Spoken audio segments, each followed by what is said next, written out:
Now, despite the cars in this year's Formula 1 game being slightly harder to drive than, say, F1 2020 or before, Codemasters have tweaked a lot of the driving physics, so the cars feel much better compared to last year's game. There are plenty of ways you can increase your pace and improve your lap time to become faster in F1 23. In this video, I'm going to break down the main areas where you can improve your lap time and become faster, and I'll show you some advanced tips that can help you save seconds across a single lap. I'm going to leave timestamps in the description below, so if there's a certain area you need a little bit of help with, say your braking or your traction control, you can jump to those sections of the video really quickly.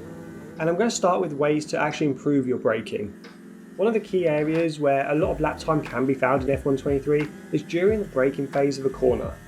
Corners around each track are the main areas where lap time can be gained or lost, and the braking phase makes up a big portion of this potential lap time. If you can fully utilise the grip available to you from your tyres during the braking phase, you'll be able to brake later into a corner and start turning in towards the apex before the braking zone is finished, and this combination can save a lot of lap time. A few common mistakes which I see, and I'm guilty of as well, is braking too early, not braking hard enough, slowing down too much and reducing your minimum corner speed, and not trail braking correctly. If any of these mistakes are made, then the full potential of your tyres isn't being utilised, and some performance and lap time is being left on the table. Now, before I jump too far into different techniques on how to improve your braking, I quickly want to touch on something that I'm going to reference a lot in this video, and that's the maximum potential grip of your tyres. Say we can portray the grip levels of tyres as having a maximum of 100% of grip available, and you can distribute that 100% grip in different ways. You can divide it up into actions such as braking, cornering and acceleration, but if your grip level exceeds 100%, then you're either going to lock a wheel up, you're going to break traction, as you'll be asking too much from your tyres. When braking in a straight line, for example, with full braking force, you're going to be using 100% of your tyre's grip to slow the car. When you're at the apex of a corner, you should be aiming to use 100% of the tyre's grip to keep the car gripped to the track and keep your minimum corner speed high. Think of both braking and steering as two percentages that need to combine to meet 100% and not exceed it. If you both brake and turn the steering wheel at the same time, you'll have to modulate the amount of brake pressure and steering input to ensure you don't exceed the maximum grip available from your tyres. If you do exceed this, as I said, you're going to lock a wheel or you'll start to understeer. Now, one of the first key things in most braking zones is to brake heavily and in a straight line. This will use all of your tyre's potential grip to slow your car as fast as you can. If you apply any steering input at all while braking, you'll be taking away some grip from slowing your car and you won't be able to brake as efficiently. Instead, during the first stage of a braking zone, you should try to position your car to be as straight as possible while applying the brakes. Now, some corners this isn't really possible, such as turn 10 at Bahrain, but in these scenarios you'll often see drivers taking the widest line possible into the corner to really just straighten the braking zone as much as possible. Now, while you're at the start of a braking zone, you want to apply 100% brake pressure almost all of the time, but as you start to slow your car, you should reduce the brake pressure you've got applied. That's because at slower speeds it's much easier to break that grip potential and lock a wheel. So if you're traveling at, say, 100 miles an hour, it's much easier to lock a wheel with 100% brake pressure than it is braking from, say, 200 miles an hour. Now, as you start to reduce the brake pressure you have applied, you'll want to start trail braking, and this is the technique of both braking and steering at the same time. You'll be trailing off the brake pedal on the approach to a corner while you'll be starting to increase your steering input. The benefits of trail braking are that by combining both braking and steering, you can keep the tyres performing close to their maximum grip potential. In comparison, if you brake to your slowest point before you start to turn in, as you start to release the brake pedal while you're slow, you won't be utilising all of the maximum grip available. You'll be leaving performance on the table and you won't be optimising your braking. So what exactly is trail braking and how can we utilise it in F1 23? Well, a really quick breakdown is that on the approach to a corner, you'll want to be braking at full pressure in a straight line. As you start to reach the point where your tyres would start to lock, you'll start to gradually reduce your brake pressure. As you're reducing your brake pressure, you can then start to turn your steering wheel in towards the corner. You'll then look to modulate your steering input along with your brake pressure. So as you apply more steering lock, you want to reduce your brake pressure. Just before the corner apex, you should be completely off the brake pedal and turning into the apex at maximum steering lock that is required for that corner. And then on the exit, start to open up the steering and focus on the corner exit and getting good traction.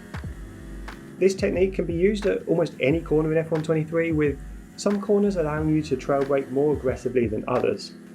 If you really master trail braking correctly, then it will allow you to brake later into a corner, it can reduce the length of a braking zone, and it will help rotate your car into the corner a little bit better. Now this is one of the more advanced braking techniques to really master, and it will almost certainly be hard to perfect. However, by practicing this over and over and learning where to fully utilise it, you can start to shave tenths of a second off your lap time. Now one very common mistake that many will make when trying to improve their speed through a corner is to try and brake later. While braking later into a corner can save you time, braking too late will slow you down. Each corner has a limit to how late you can really brake, and if you push that limit too far, you'll likely either lock a front wheel, or in F123 you can actually lock the rear of your car if you brake too late and too hard, which can cause the car to rotate on you. Both locking a front wheel or locking your rear wheels will almost certainly cost you lap time.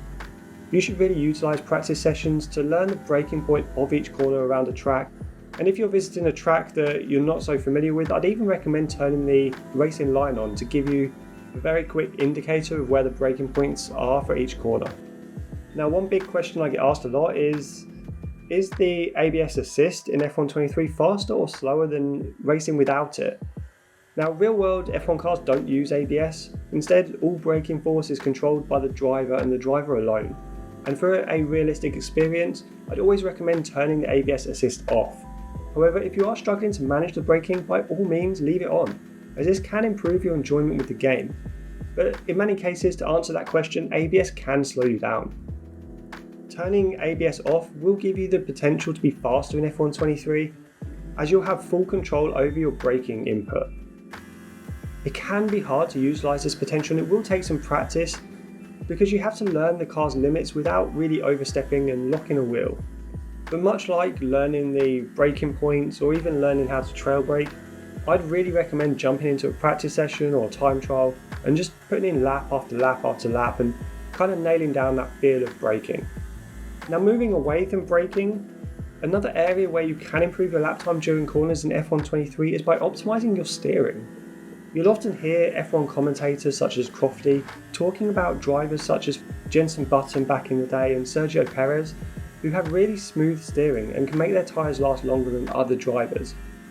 This is because smooth steering inputs is a real skill which can lead to better cornering speeds, better car stability, and even better tyre wear. When you compare smooth steering to more aggressive steering, it's very easy to see why the smooth steering can improve your lap time. One single steering motion will keep your car balanced and stable throughout the corner. This allows the tyres to use all of their potential grip on the sustained load that your car causes while turning. Your tyres will remain in constant contact with the track, which will provide maximum amounts of grip.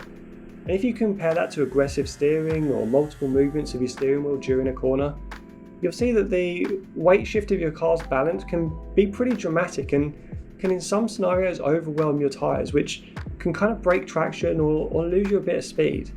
Also, if you're turning the steering wheel multiple times during a corner, each movement will adjust the tyre's contact with the track, which in turn will provide much less continuous grip.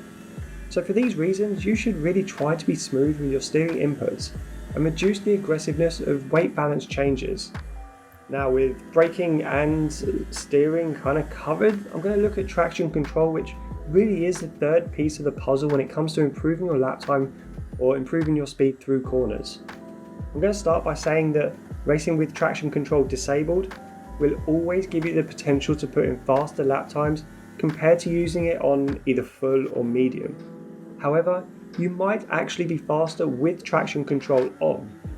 And this is because racing without traction control requires a real precise level of control over your throttle input. Getting this wrong can result in a spin or an oversteer moment, which can lose you time and can even burn through your tyres quicker in the race. If you struggle to race without traction control, then turning it on or setting it to medium can speed you up.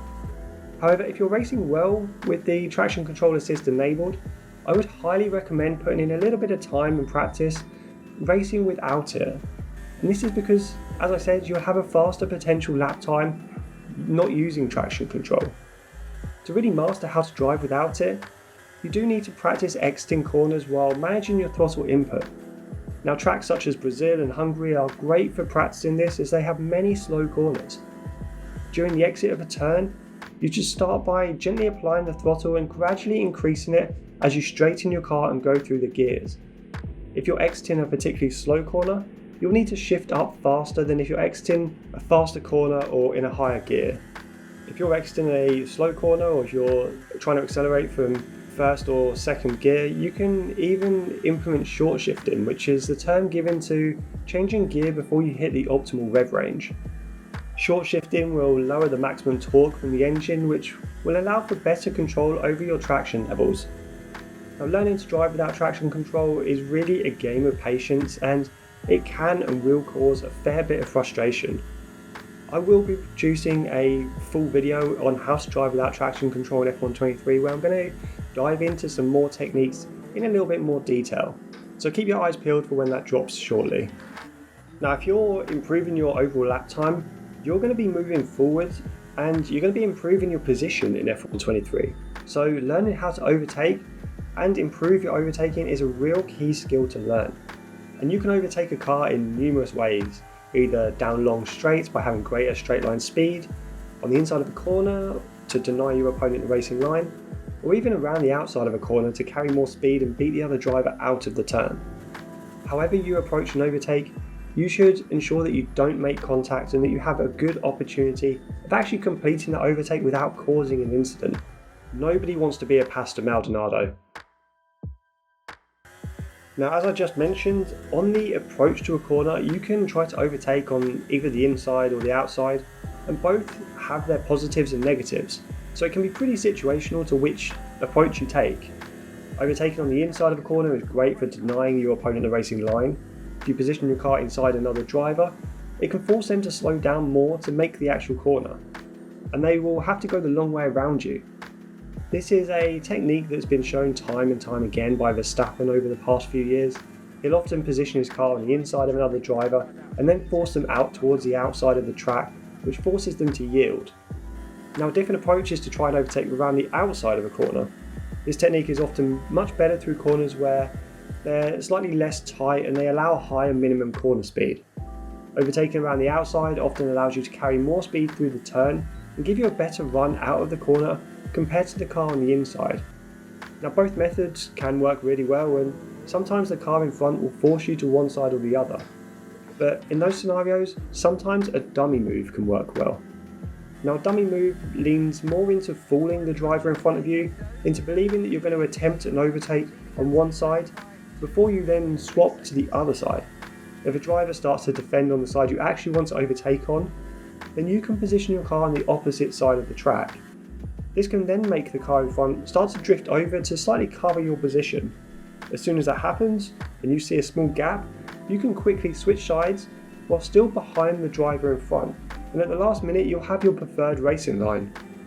Now, this technique is pretty advanced and very situational.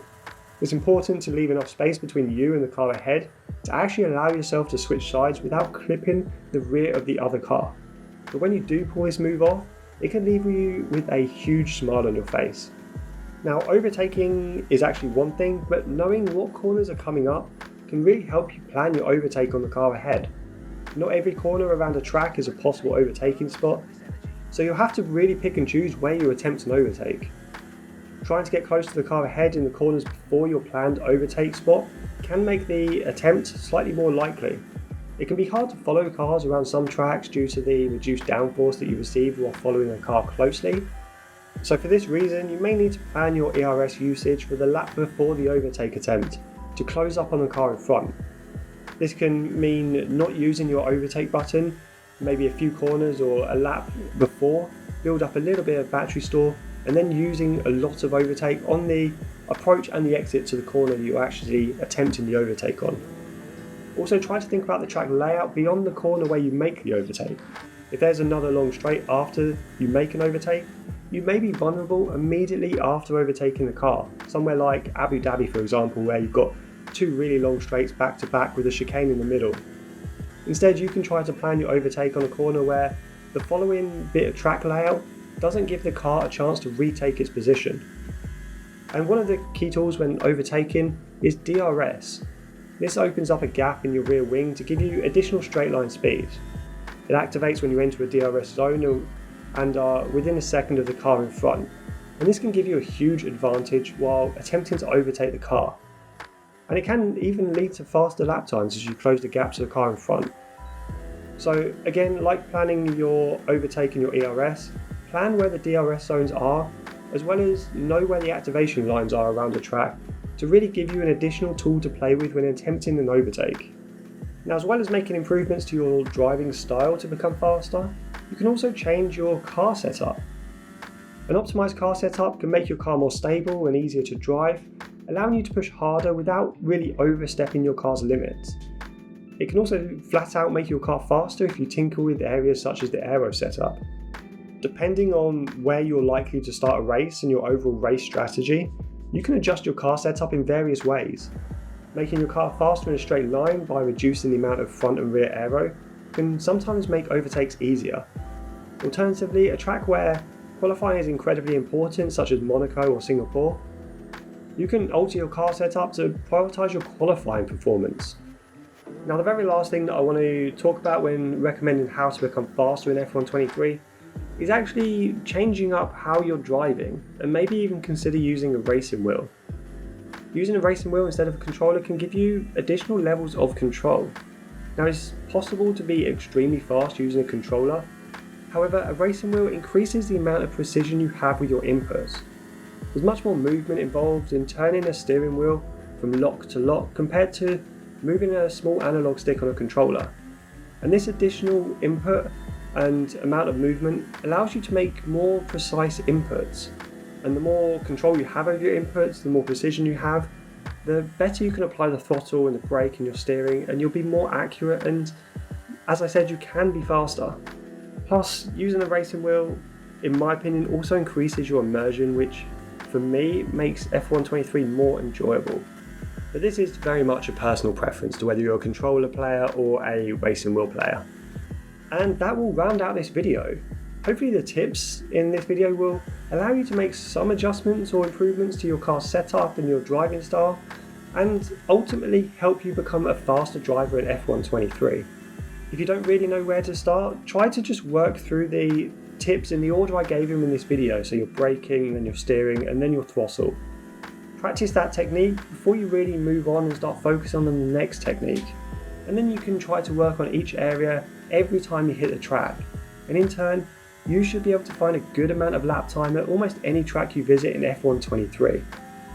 Please let me know in the comments below if there's any tips that you like implementing or recommending which I've missed in this video.